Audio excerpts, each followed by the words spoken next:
ជំរាបសួរអ្នកទាំងអស់គ្នានេះគឺជាដំណើរដែលអាត្មានាំពុទ្ធបរិស័ទទៅទស្សនកិច្ចកំសាន្តនៅតំបន់ទេសចរណ៍ហងដាបាកដែលស្ថិតនៅក្នុងខេត្តទឹកខ្មៅដូចវីដេអូមុនអាត្មាក៏បាននិមន្តមកម្ដងហើយក្នុងឱកាសនេះដែលយើងបានសម្រេចកម្មវិធីបុណ្យគម្រប់ខួប100ថ្ងៃរបស់ព្រះបិតាព្រះអង្គគ្រូចៅអធិការបានសម្រេចរួចហើយក៏បានមកទេសចរណ៍នៅទីនេះដូចវីដេអូមុនញាតិញោមក៏បានឃើញហើយដែរអាត្មាក៏បានផុសអំពីការនិមន្តទៅទស្សនកិច្ចកំសាន្តនៅហងដាបាកជារួចស្រេចហើយតែម្ដងនេះដោយពុទ្ធបរិស័ទបានមើលឃើញនៅវីដេអូដែលអាត្មានិមន្តទៅកំសាន្តទស្សនកិច្ចរួចហើយក្នុងឱកាសនិមន្តមកក៏ដូចជាអញ្ជើញមករួមក្នុងកម្មវិធីបុណ្យនេះហើយញាតិញោមពុទ្ធបរិស័ទទាំងអស់នោះក៏បានរួបរวมគ្នាអោយអាត្មានិមន្តនាំមកនៅតំបន់មួយនេះហើយអាត្មាក៏មិនដាច់ចិត្តដែរហើយក៏បាននាំពុទ្ធបរិស័ទមកដើម្បីអោយស្គាល់ទីកន្លែងនេះញាតិញោមខ្លះគាត់ចាស់អស់ហើយអញ្ចឹងហើយគាត់តិចបានមកសមុទ្រមើលហើយញោមខ្លះមិនដែលឃើញទឹកសមុទ្រដក់ធំធេងយ៉ាងនេះទេ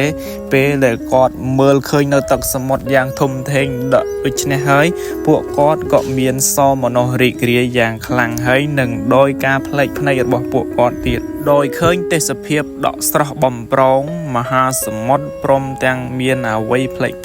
អំពីអ្វីដែលពួកគាត់បានឃើញនៅចំការស្រែដែលធ្លាប់រស់នៅតែតំបន់ក្នុងព្រៃភ្នំទេហើយក្នុងដំណើរទស្សនកិច្ចមួយនេះរួមមានទាំងព្រះអង្គគ្រូព្រះចៅអធិការវត្តចាងហាយព្រមទាំងញាតិញោមពុទ្ធបរិស័ទក្នុងនោះមានគណៈកម្មការព្រឹទ្ធាចារ្យជំនឿស្រុកព្រមទាំងញាតិញោមដែលជួយខ្វល់ខ្វាយក្នុងព្រះពុទ្ធសាសនាជួយយកចិត្តទុកដាក់ក្នុងវត្តអារាមរួមទាំងបងប្អូនក្មេងវត្តក៏បានរួមដំណើរជាមួយគ្នាផងដែរហើយព្រះអង្គគ្រូក៏បានពន្យល់អធិប្បាយដល់ញាតិញោមពុទ្ធបរិស័ទនៅប្រវត្តិសាស្ត្រអំពីតំបន់ទេសចរណ៍មួយនេះដោយសារនេះគឺជាស្រុកកំណើតព្រះអង្គទើបព្រះអង្គយល់ច្បាស់បើយោងទៅតាមប្រវត្តិសាស្ត្រក៏បានចារមកទុកថាកន្លុកមួយនេះគឺជាស្នាមជើងរបស់ទេវតាបន្ទាប់មកក៏នាំពុទ្ធបរិស័ទទៅទស្សនានៅឆ្អឹងត្រីប៉ាឡែនដែលគេតម្កល់ទុកសម្រាប់ទេសចរបានអុជធូបបូជាហើយក៏បានចប់នៃកិច្ចទស្សនានៅតំបន់ទេសចរមួយនេះហើយក៏ត្រឡប់ទៅស្រុកកំណើតរបស់ខ្លួនវិញ